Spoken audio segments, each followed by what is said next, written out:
갈라디아서 4장 21절에서 31절 끝절까지 전체적으로 같이 합독하도록 하겠습니다. 내게 말하라. 율법 아래 있고자 하는 자들아, 율법을 듣지 못하였느냐? 기록된 바 아브라함에게 두 아들이 있으니 하나는 여종에게서 하나는 자유 있는 여자에게서 났다 하였으며, 여종에게서는 육체를 따라 났고 자유 있는 여자에게서는 약속으로 말미암았느니라. 이것은 비유니 이 여자들은 두 언약이라. 하나는 신의 산으로부터 종을 낳은 자니 곧 하갈이라. 이 하갈은 아라비아에 있는 신의 산으로서 지금 있는 예루살렘과 같은 곳이니 그가 그 자녀들과 더불어 종 노릇하고, 오직 위에 있는 예루살렘은 자유자니 곧 우리 어머니라. 기록된 바 잉태하지 못한 자여 즐거워하라. 산골을 모르는 자여 소리질러 외치라. 이는 홀로 사는 자의 자녀가 남편 있는 자의 자녀보다 많음이라 하였으니, 형제들아 너희는 이삭과 같이 약속의 자녀라. 그러나 그때의 육체를 따라 난 자가 성령을 따라 난 자를 박해한 것 같이 이제도 그러하도다. 그러나 성경이 무엇을 말하느냐? 여종과 그 아들을 내쫓으라. 여종의 아들이 자유 있는 여자의 아들과 더불어 유업을 얻지 못하리라 하였느니라. 그런즉 형제들아 우리는 여종의 자녀가 아니요 자유 있는 여자의 자녀니라. 아멘. 우리 5월이 내 가정 복음화의 달입니다. 그래서 특별히 좀 가족들 이렇게 구원하고 또 믿음을 견고히 세우는 이런 것을 위해서 좀 더 관심을 가질 수 있도록 이제 하고자 하는데, 이 열왕기하 1장에 보면은 이 아합의 아들이죠. 그 아하시아라는 이스라엘 북이스라엘 왕국의 그 왕이 이제 나옵니다. 그 왕이 이제 난간에서 떨어져 가지고 병이 들었습니다.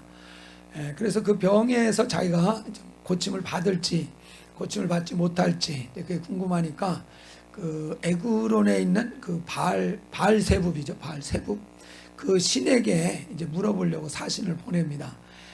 그래서 그 사실을 엘리야가 알고 나서 그 중간에 그 사신들한테 가서 이스라엘이 하나님이 없어서 그 에그론의 신에게 물으러 가느냐, 그 아시아 왕 그 올라간 침상에서 못 내려오고 죽게 될 거다 이렇게 알려주라고 했습니다.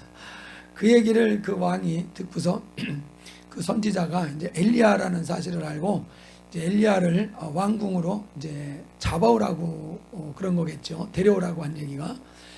그래서 50부장 하나하고 50명을 보냅니다. 그랬더니 엘리야가 산꼭대기에 앉아 있거든요. 그러니까 그 50부장이 왕이 부르니까 오라고 내려오라고 이렇게 얘기를 했는데, 그때 엘리야가 뭐라 그랬습니까? 내가 하나님의 사람인 게 맞으면은 하늘에서 불이 내려서 너 50부장하고 50명을 살을 찌니라 그렇게 선포를 해버렸습니다. 그랬더니 진짜로 저 하늘에서 불이 내려서 그 50부장과 50명을 불살라 버렸습니다. 아시아 왕이 기분이 좋았겠습니까? 나빴겠습니까? 나쁘죠. 더 그냥 화가 났겠죠. 그러니까 또 50부장하고 50명을 또 보냈습니다. 50명 군사를. 그 50부장도 가서 또 하나님의 사람이요, 왕이 부르시니까 그 산에서 내려오라고 소리쳤습니다. 그러니까 또 그러죠. 내가 하나님의 사람이라고 하면은 불이 하늘에서 내려서 너희들 살을 찌라. 그래서 또 두 번째로 50부장하고 그 50명의 군사가 불살라서 그 자리에서 죽어버리고 말았습니다. 아하시아 왕이 이제 더 화가 난 거죠. 또 보냈습니다. 그 정도면 포기할 만도 한데 또 보냈습니다. 50부장하고 50명의 군사가 또 갑니다.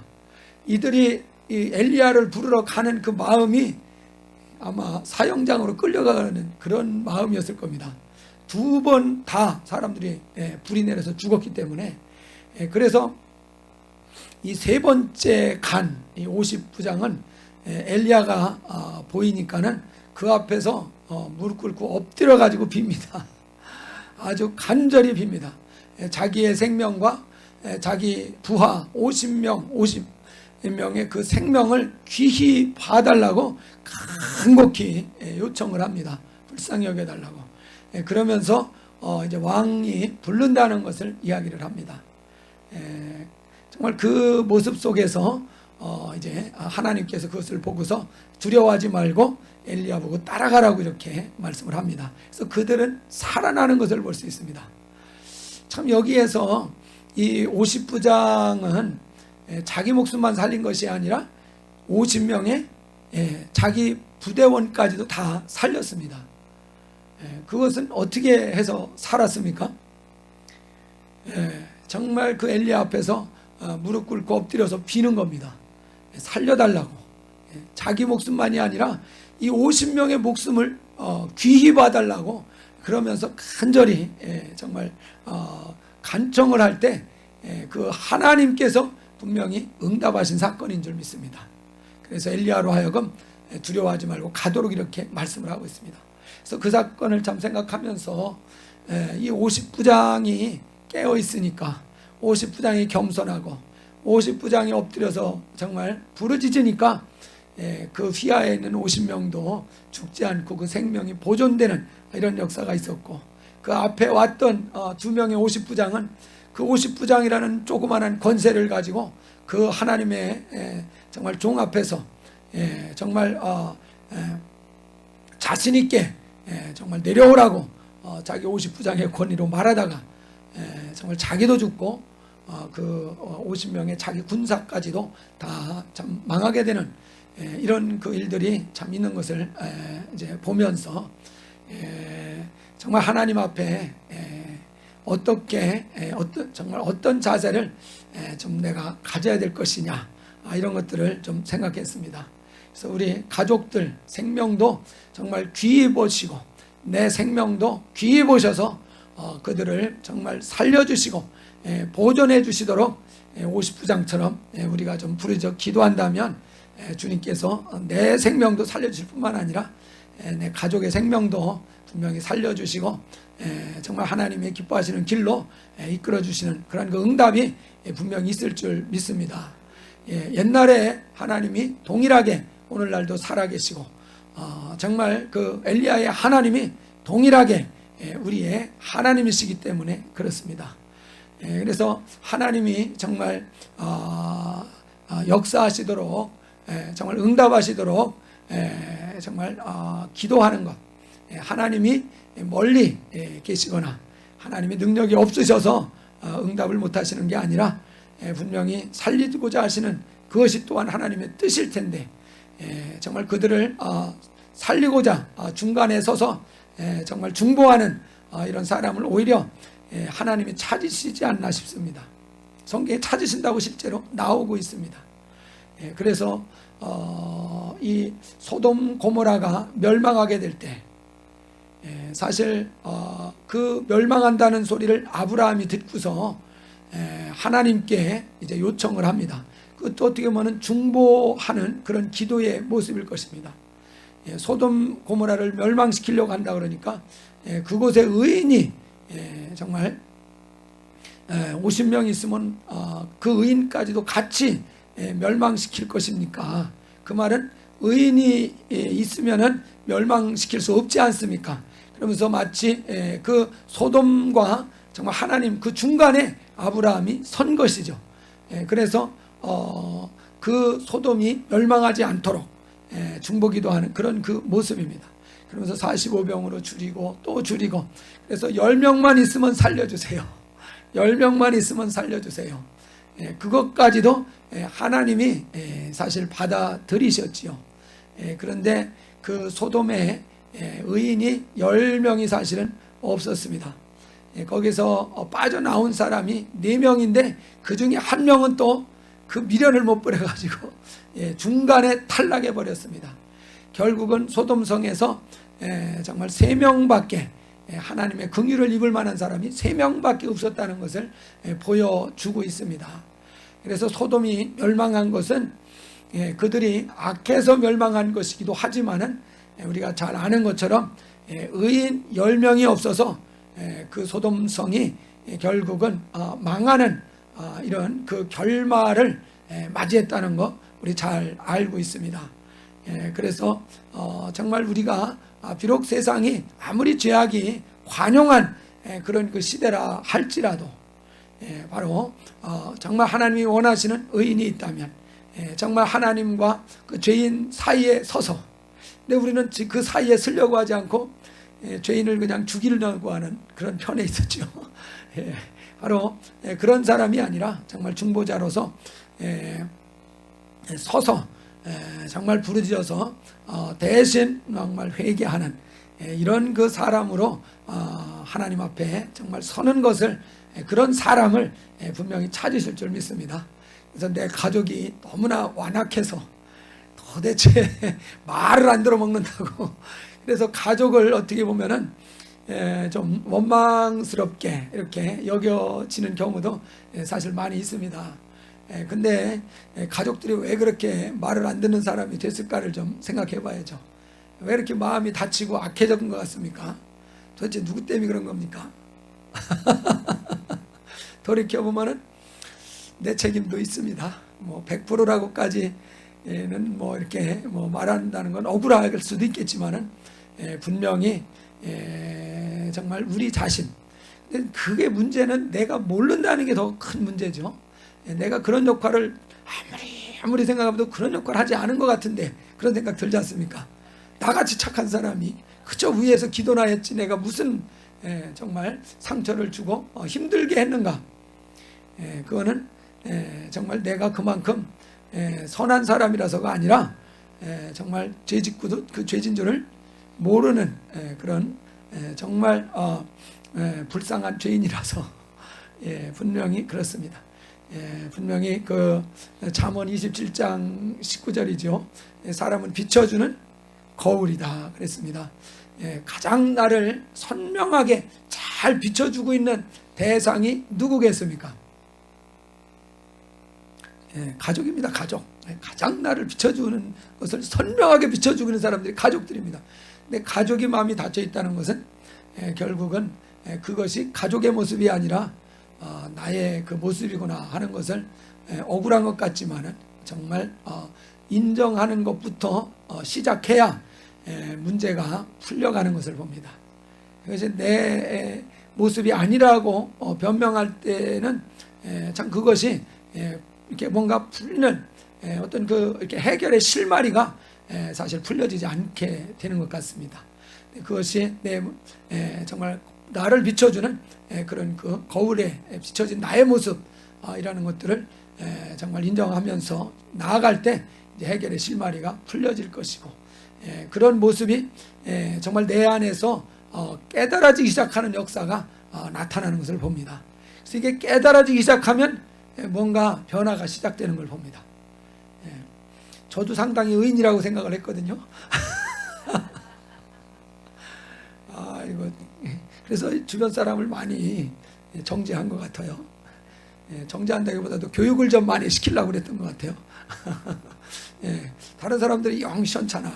그래서 교육을 통해서 좀 바로잡아 주려고 많이 무던히 애를 썼던 것 같은데, 그것이 자기를 몰랐던 그런 그 상황인 것을 이제서 참 깨닫습니다. 너무 늦었나요? 감사합니다. 감사합니다. 정말 우리가 이 세상 떠나기 전에 깨닫는 그런 기회가 있다는 것이 참 감사합니다. 그래서 정말 단호하게 정말 내 자신을 이제 처리해 갈 수 있는 그 길로 이제 우리가 들어섰습니다. 우리가 읽은 이 본문 말씀 속에서도 바울은 유대인이 최고인 줄로 알고 있었던 사람입니다. 사울이었을 때 유대인이 최고인 줄 알고 정말 하나님께서 선택한 그런 유일한, 아주 유일무이한 그런 그 선민이라는 것에 대해서 추호도 의심하지 않는 그런 그 사람이었습니다. 그런데 거기에서 나사렛 이단이 나왔습니다. 그러니까 그거는 당연히 인정할 수 없고, 그래서 당연히 제거해야 될, 없애버려야 될 그런 그 대상으로 그는 알고 있었습니다. 그래서 스데반을 죽일 때 바울이 뭐 했습니까? 사울이 옷을 맡았다는 얘기가 나오죠. 옷을 맡았다는 얘기는 이 스데반을 죽이는 일에 보조 역할을 했다는 얘기로 볼 수도 있지만 그게 아닙니다. 주동자였다는 얘기일 수 있습니다. 옷을 맡겨주고 다른 사람 보고 가서 죽이라고 주동을 한 자죠. 주동한 자는 항상 앞에 안 서거든요. 뒤에 옷 지키고 있지. 뒤에서. 그러니까 그 젊은 혈기에 정말 그 정도로 열정적으로 그 율법에 대해서 열심히 있고 자기 민족에 대해서 정말 사랑하는 그 마음이 뜨거웠던 사람이었습니다. 그 당시에 바울이 자기가 문제가 있다라는 것을 정말 꿈에나 생각했겠습니까? 자기가 최고라고 생각했지. 그럴 만큼 정말 집안 배경도 빵빵하고요. 학문적인 그 배경도 최고 아닙니까? 요즘 말로 하면 하버드 출신입니다. 정말 뭐로도 뒤지지 않는 그런 실력을 가졌던 사람입니다. 그러니까 자기가 잘못되어 있을 거라는 것은 전혀 상상도 못했죠. 그런데 다메섹 도상에서 햇빛보다 더 강렬한 빛이 그에게 비추면서 말에서 떨어집니다. 그리고 사울아 사울아 어찌해서 네가 나를 핍박하느냐 하는 그 음성이 벼락같이 그에게 들렸습니다. 그러고 나서 뉘시니까 네가 핍박하는 예수다. 그때서야 이제 뭔가 이게 자기가 잘못한 게 뭔가 있나 보다. 그러면서 거기에서부터 예수 그리스도를 만나고 그리고 눈이 떠지기 시작하는 겁니다. 그러면서 발견한 것이 뭐겠습니까? 죄인 중에 괴수다. 바울이 그렇게 고백한다는 것은 이건 엄청난 이야기죠. 죄인 중에 괴수였다. 나는 눈이 완전 장님 멀었던 자였다. 그렇게 깨달은 것입니다.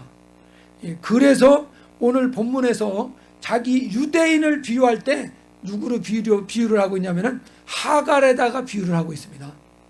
이스마엘의 자기 민족을 비유하고 있습니다. 유대 민족이 이렇게 비유하는 것을 들으면은 얼마나 바울을 미워하겠습니까? 유대 민족이 이스마엘을 어떻게 생각합니까?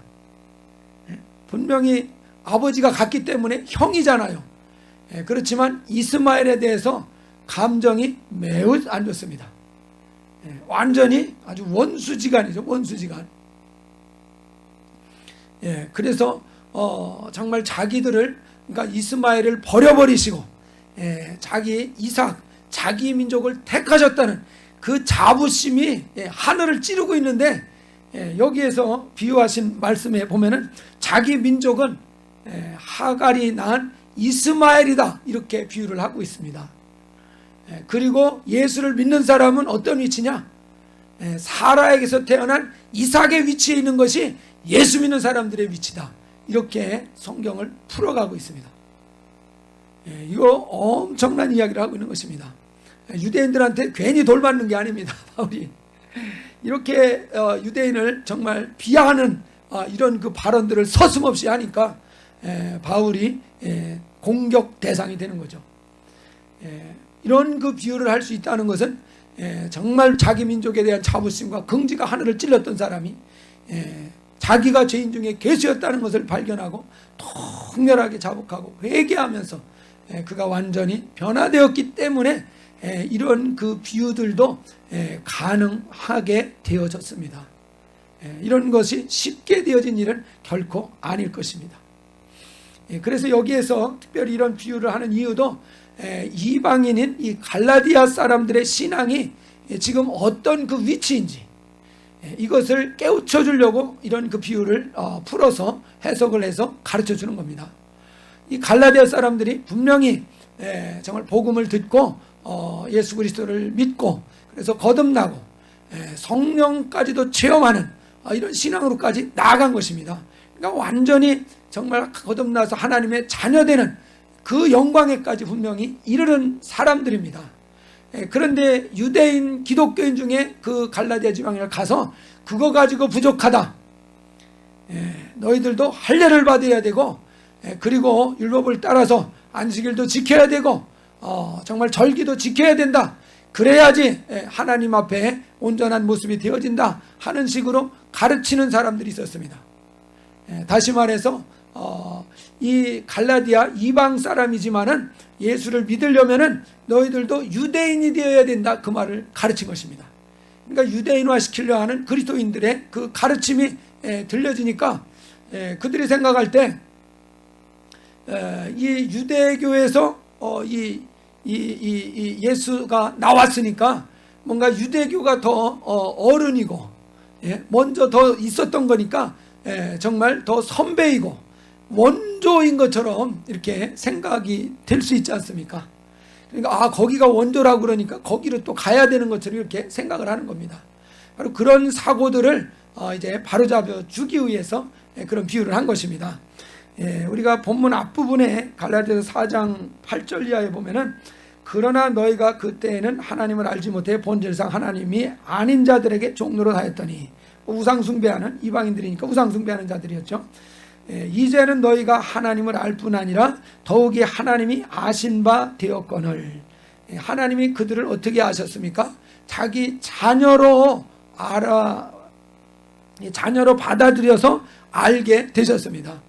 그러니까 하나님이 자기 자녀로 이렇게 인정해주고 받아들여줬거늘 어째 다시 약하고 천한 초등학문, 종으로 만들어주는 그런 율법으로 돌아가려고 하느냐. 그래서 돌아가서 종노릇을 하려고 그러냐. 왜 아들의 신분을 얻었는데 그 아들의 신분을 버리고 다시 종의 신분으로 이렇게 내려가려고 그러냐. 너희가 날과 달과 절기와 해를 삼가 지키려고 하니 내가 너희를 위해 수고한 것이 헛될까 두려워하노라. 이제 뭐가 중요하고 뭐가 가치 있고 그런지를 지금 잘 구분을 못하는 것입니다. 그래서 이것을 이제 설명해 주기 위해서 여기에서 아브라함에게 두 아내가 있었다는 것을 가지고 그것을 이제 해석을 해서 설명을 해줍니다. 그래서 21절에서 내게 말하라. 율법 아래 있고자 하는 자들아, 율법을 듣지 못하였느냐? 기록된 바 아브라함에게 두 아들이 있으니 하나는 여종에게서 하나는 자유는 여자에게서 났다 하였으며, 여종에게서는 육체를 따라 났다 그랬습니다. 여종에게서 났기 때문에 여전히 그 아들도 종의 신분이라는 것을 말하는 겁니다. 그리고 자유 있는 여자에게서는 약속으로 말미암아 났느니라. 바로 사라를 통해서는 그런 육체를 따라서 난 것이 아니고 태가 이미 생산할 기능이 죽었는데 다시 살려서 이삭을 낳게 하신 거기 때문에 여기에서 약속을 따라서 낳게 해준 것이다, 이렇게 말합니다. 그래서 이것은 비유라고 이렇게 말하죠. 그래서 여자들은 두 언약이다. 하나는 시내산으로부터 종을 낳은 자니 곧 하갈이라. 그러니까 이거는 율법을 비유하는 것이다, 이 말이죠. 그래서 이 하갈은 아라비아에 있는 시내산으로서 지금 있는 예루살렘과 같은 곳이다. 그러니까 시내산에서 율법을 받고 시내산 아래에다가 성막을 만들었습니다. 그리고 그곳에서 이제 하나님을 섬기는, 예배하는 그런 일들을 이스라엘 백성이 했습니다.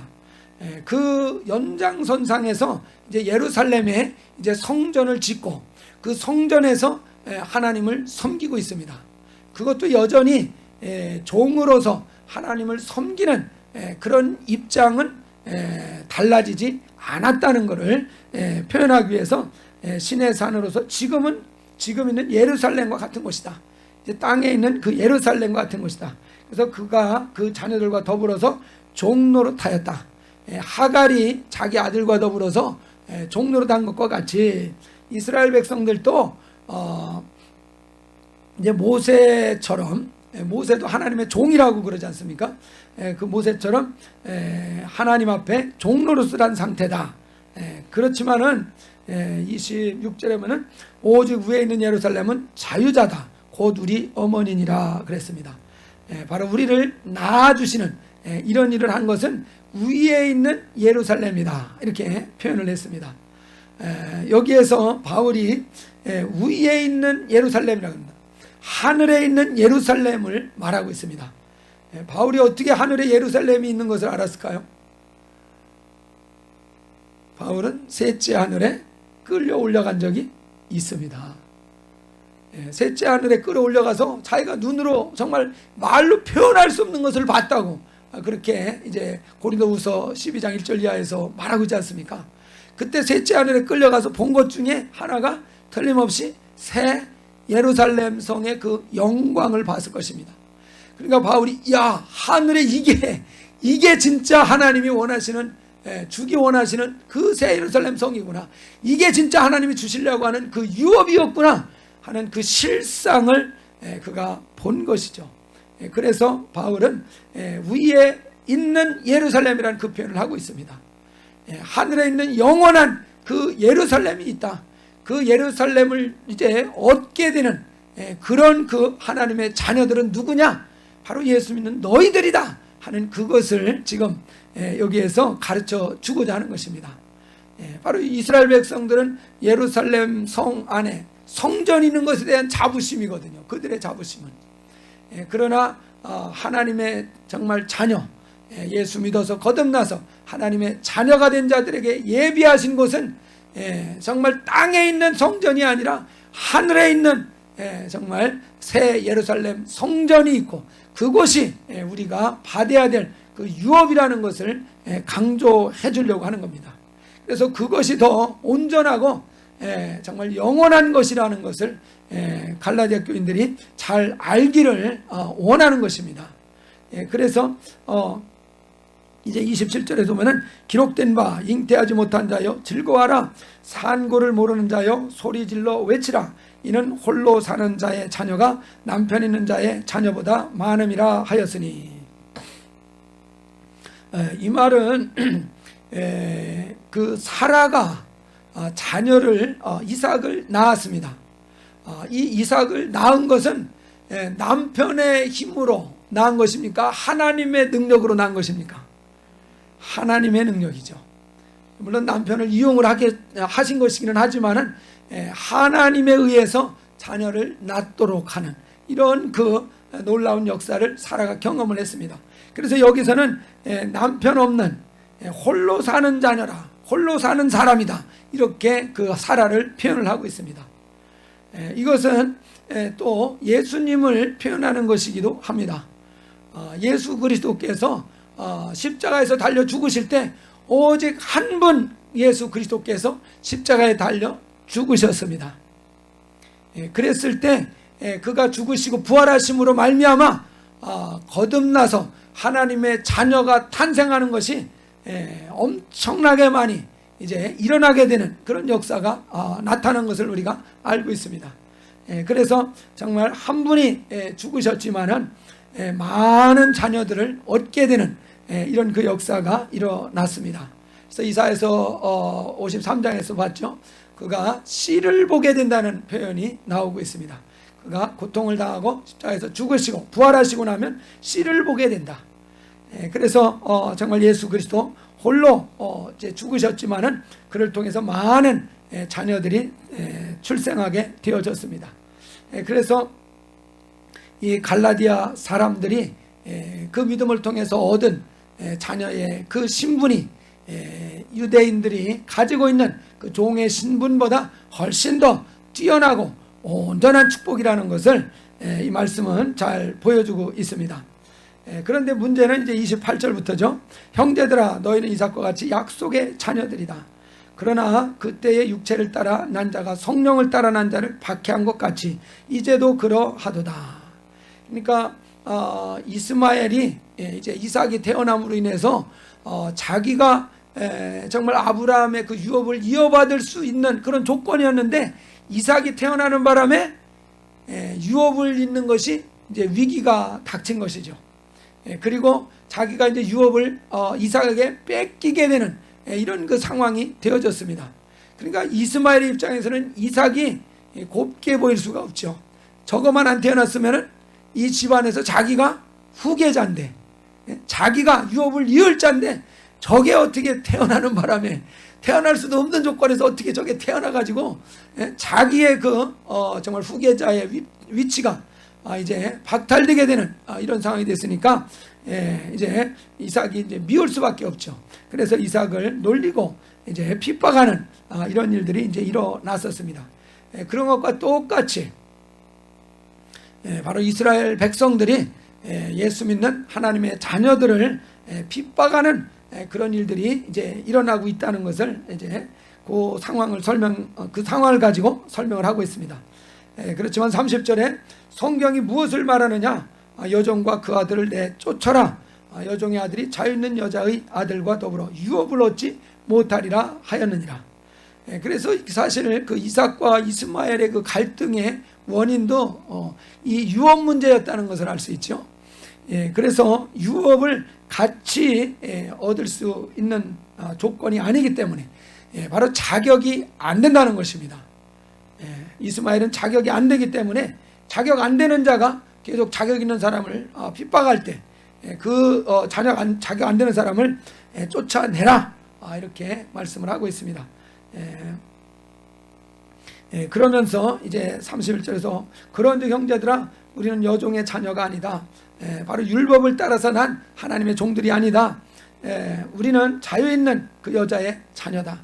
하나님의 자녀, 사라의 그 아들 이삭과 같은 그런 위치에 있는 것이 이제 예수 믿는 사람들의 그 위치라는 것을 말해주고, 그리고 이스라엘 백성들은 바로 하갈의 자녀 이스마엘과 같은 위치에 있는 것이 이스라엘의 그 위치라는 것을 이 비유를 해석해서 잘 설명해 주고 있습니다. 그래서 이렇게 설명하는 것을 우리가 신학적으로 알레고리법이라고, 알레고리적 해석이라고 이렇게 이제 부르고 있습니다. 이런 그 알레고리적인 해석을 하고 있는 그 원조는 바울인 것입니다. 그래서 바울이 이렇게 해석한 것을 그대로 따른다면은 우리는 그 다음 세대에도 그대로 적용할 수 있다는 사실이에요. 바로 이삭이 자유하는 여자에게서 태어났습니다. 그래서 이제 그 하나님의 아들이요, 유업을 물려받을 그런 그 자격을 가진 자였습니다. 근데 이삭에게 두 아들이 태어났습니다. 쌍둥이 아들이죠. 그들이 둘이 태어났는데 그 둘이 다 유업을 받은 것이 아니고 한 사람이 유업을 받고 한 사람은 유업을 못 받고 버려지는 이런 그 일이 일어났습니다. 둘 다 이삭의 자녀들입니다. 다시 말해서 둘 다 하나님의 자녀들이고 하나님의 은혜 받은 자들을 비유하는 그런 위치에 있는 사람들입니다. 그래서 둘 다 은혜 받은 사람들이기 때문에 당연히 유업을 이어받을 수 있는 그런 자격이 있는 것으로 생각하기가 쉬운데, 그러나 이 에서는 버려지고 이삭만 유업을 이어받는 이런 그 사람으로 나아가는 그런 입장이 되는 것을 말하고 있습니다. 바로 이것은 무엇을 비유하는 것입니까? 이 은혜교회 안에서도 하나님 나라를 유업으로 이어받을 자가 있고 유업을 이어받지 못하고 버려질 자가 분명히 있다는 것을 가르쳐주는 그런 그 비유인 것입니다. 그래서 이렇게 이야기하면은 은혜 받고 거듭나서 하나님의 자녀가 됐으면은 전부 다 구원을 받는 것이고 전부 다 유업을 받을 수 있는 것이지, 어떻게 은혜 받은 자 중에 하나님 나라를 유업으로 못 받는 사람이 있을 수가 있느냐, 이렇게 반문을 할 수 있는데, 성경은 분명히 믿는 자들 속에서도 유업을 받지 못할 자가 있다는 것에 대해서 분명히 말하고 있습니다. 갈라디아서 우리 한 장로에서 5장을 보시면 바로 그 얘기가 나오고 있죠. 갈라디아서 5장 16절 한번 보겠습니다. 내가 이르노니 너희는 성령을 따라 행하라. 그리하면 육체의 욕심을 이루지 아니하리라. 육체의 소욕은 성령을 거스리고 성령은 육체를 거스리나니 이 둘이 서로 대적하므로 너희가 원하는 것을 하지 못하게 하려 함이니라. 너희가 만일 성령의 인도하시는 바가 되면 율법 아래 있지 아니하리라. 그래서 이거는 분명히 갈라디아 교인, 지금까지 그들이 하나님의 자녀된 사람으로서 정말 유업을 이을 수 있는 그런 위치에 있는 사람들이라는 것을 누누이 강조해 준 다음에 그 다음에 이어서 바울이 또 가르쳐주는 이야기입니다. 그래서 성령을 따라서 행해야 된다 하는 것을 말합니다. 왜 성령을 따라서 행하는 것이 필요하다고 그랬습니까? 성령을 따라서 행하지 아니하면 육체를 따라서 살게 되는데, 육체를 따라서 살게 되면 무엇이 문제입니까? 하늘나라를 유업으로 받지 못하는 이 문제가 생긴다는 것입니다. 그래서 이제 우리 19절부터 한번 같이 읽어보겠습니다. 육체의 일은 분명하니 곧 음행과 더러운 것과 호색과 우상 숭배와 주술과 원수 맺는 것과 분쟁과 시기와 분냄과 당짓는 것과 분열함과 이단과 투기와 술취함과 방탕함과 또 그와 같은 것들이라. 전에 너희에게 경계한 것 같이 경계하노니 이런 일을 하는 자들은 하나님의 나라를 유업으로 받지 못할 것이요. 그래서 분명히 예수를 믿는 사람이라 할지라도 여전히 육신대로 살고, 그래서 육체의 일들을 하는 사람이라면 그런 사람은 하나님 나라를 유업으로 받지 못한다, 분명히 말하고 있습니다. 이거하고 똑같은 얘기는 고린도전서 6장 9절 10절에서 똑같이 얘기하고 있고, 또 에베소서 5장 5절에서 똑같은 얘기가 반복되어서 나오고 있습니다. 그래서 은혜를 받은 사람들이라 할지라도 육체대로 살고 성령을 쫓아서 살지 않고 육체대로 살면은 분명히 그것이 하나님 나라를 못 받게 만드는 원인이 된다는 것을 아주 확실하게 성경 가르쳐 주고 있습니다. 그래서 우리가 이제 성령을 따라서 행하는 자, 그리고 육체의 일을 이제 피하려고 하고 있습니다. 어떻게 하면 그것을 피할 수 있겠습니까? 성령을 따라서 행해야지 피할 수 있다는 것을 16절에서 가르쳐 주고 있습니다. 너희는 성령을 따라서 행해야 된다. 그러면 육체의 욕심을 이루지 아니한다 그랬습니다. 그래서 성령을 따라서 행하려고 하는데, 근데 육체의 소욕이 가만히 있느냐? 그렇지 않다는 것이죠. 17절에서 성령을 거스려서 여전히 육체도 우리를 자꾸 유혹하고 끌어들이는 이런 그 역할이, 그런 그 정말 기능이 이제 계속해서 이제 나오는 이런 것이 있다는 것입니다. 그렇기 때문에 24절 말씀 우리 한번 또 같이 읽어보겠습니다. 시작. 그리스도 예수의 사람들은 육체와 함께 그 정욕과 탐심을 십자가에 못 박았느니라. 여기서 보니까 육체를 이렇게 못 박는 것에 대해서 구체적으로 말합니다. 육체를 못 박았다는 것이 무슨 의미냐? 그 정욕과 탐심을 십자가에 못을 박았다, 이렇게 분명히 가르쳐 주고 있습니다. 그러니까 그리스도 예수에게 속한 사람, 정말 그리스도 예수의 것이 된 그 사람은 이런 사람이라는 겁니다. 바로 육체와 함께 정욕과 탐심을 못을 박아서 죽여버린 사람, 바로 이 사람이 그리스도 예수의 사람이라고 말하고 있습니다. 어떻게 이렇게 정말 분명히 못을 박아서 죽여버렸다는 사실을 정말 믿음으로 선포하시기 바랍니다. 예수께서 십자가에 달려 죽으실 때 이미 정말 우리의 이 정과 욕심을 함께 십자가에 못 박아 버리셨습니다.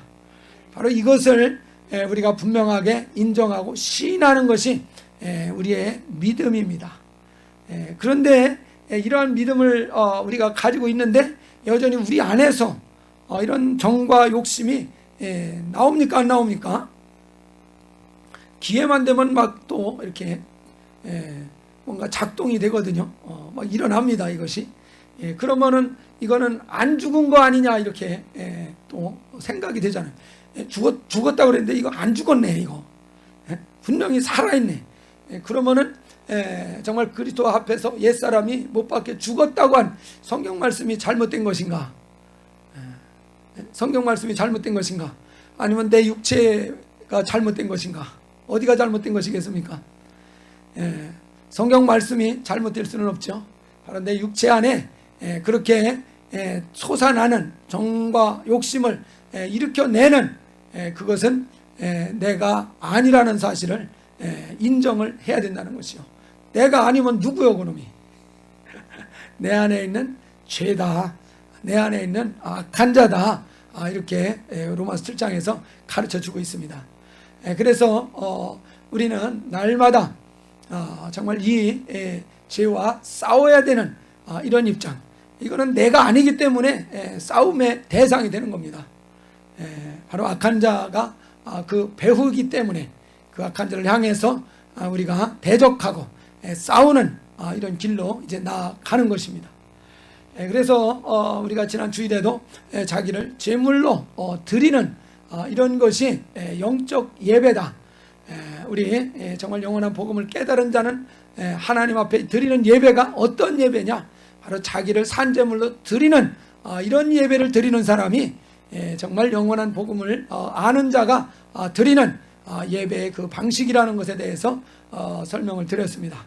그래서 그 말씀을 전하고 나서 야, 내가 제물이 되었다 하는 그것에 대해서 계속 머릿속에서 이게 떠오르더라고요.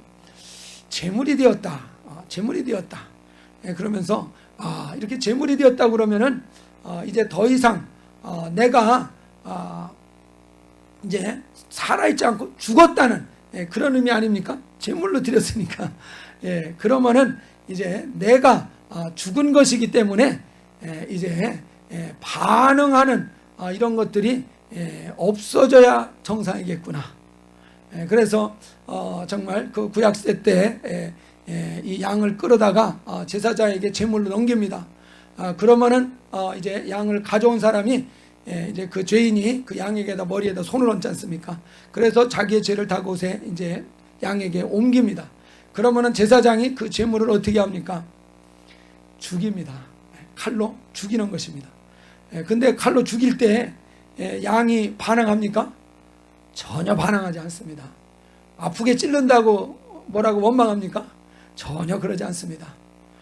그래서 정말 우리가 하나님 앞에 제물로 드려졌다 그러면은 정말 우리는 그 하나님께서 정말 어떻게 정말 대우하시고 취급하시더라도 그곳에 잠잠하는 그런 그 모습을 정말 보일 수밖에 없겠구나 하는 사실을 생각하게 된 것입니다. 그래서 예배 장소가 너무 덥다. 제물된 사람이 더운 게 무슨 사정이지? 예배실이 너무 춥다. 제물된 사람은 말이 없다. 할렐루야. 제물이 된 사람은 말이 없다. 십자가의 정과 욕심을 못 박은 사람은 무엇이 없습니까? 말이 없습니다. 반응이 없습니다. 반응이 없어요. 정말 이사야서 53장 7절에도 그러지 않습니까? 예수 그리스도께서 십자가에 달려 죽으시는 그것을 표현할 때 정말 도수장에 끌려가는 그 어린 양이 잠잠한 것처럼, 그리고 정말 털 깎는 자 앞에서 그 양이 잠잠한 것처럼 주님이 그 십자가에서 잠잠하게 정말 그 일을 이루어 가신 것에 대해서 예언해 놓고 있습니다. 그래서 정말 예수께서 정말 그 십자가에 달려서 죽으심을 당하는 그 과정 속에서 왜 이렇게 때려? 살살 때려. 뭐 전혀 저항하지 않으십니다. 잠잠히 정말 털 깎는 자 앞에서 양이 잠잠히 있다는 것. 털 깎는 거 보셨습니까 혹시? 양 털 깎는 거 보셨어요? 보셨어요? 어떻게 보셨어요? 저도 이제 농과대학이기 때문에 이제 중소가축을 좀 들었거든요. 그때 이제 실습하러 이제 양들 가는데 그 양들의 속성에 대해서도 이제 여러 가지 얘기를 하는데 양들은 굉장히 고집이 세다는 겁니다. 그래서 목을 매서 끈으로 끌면 끌려오느냐? 안 끌려옵니다. 딱 버티고서 절대 안 걷습니다. 양들은. 제 말이 안 믿어지면 가서 실습을 해보세요. 끌어당겨. 죽어도 목이 빠져도 버티고 안 끌려옵니다. 그래서 양을 옮기는 이동법에 대해서 가르쳐줘요. 한 마리면은 들어서 옮기는 수밖에 없어요. 그래서 이제 그 목자가 양을 이렇게 안고서 움직이는 거는 그게 사랑스러워서도 그렇지 모르지만은 그게 끌고 못 가기 때문에 어쩔 수 없이 들고 가는 겁니다. 굉장히 고집스럽습니다, 양떼가.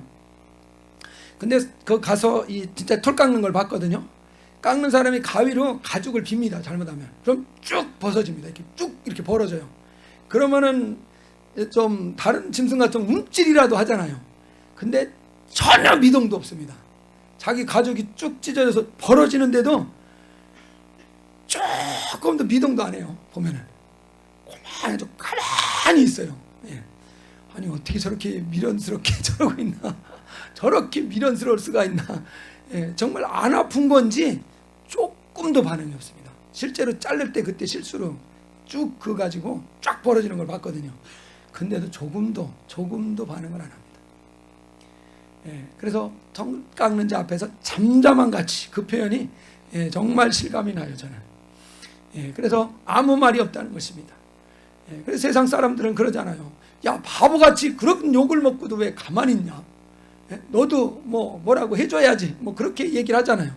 예, 그러면은 또 그 마음에 또 감동을 받아가지고, 그 말이 또 고마워가지고, 또 충동을 받아가지고 막 가서 뭐라고 이제 그게 미혹이고 속는 것인 줄 믿습니다. 그것이 미혹이고 속는 것이요. 정말 양털 깎는 자 앞에 잠잠한 같은 그런 그 모습으로 주님이 그 십자가를 담당을 하셨습니다. 주님이 무능해서 그러셨을까요? 주님이 겁이 나가지고 조금만 막 이러면은 더 세게 때리고 겁나가지고 꼼짝 못하고 가만히 있었을까요? 그것이 아닌 줄 믿습니다. 정말 그가 자기를 하나님 앞에 산제물로 내어 드렸기 때문에 반응하지 않고 잠잠하게 그 상황을 다 감당해 나간 줄 믿습니다. 그래서 우리가 제물로 드려졌다는 말, 내가 정말 정과 욕심을 십자가에 못 박았다는 그 말이 의미가 바로 이것입니다.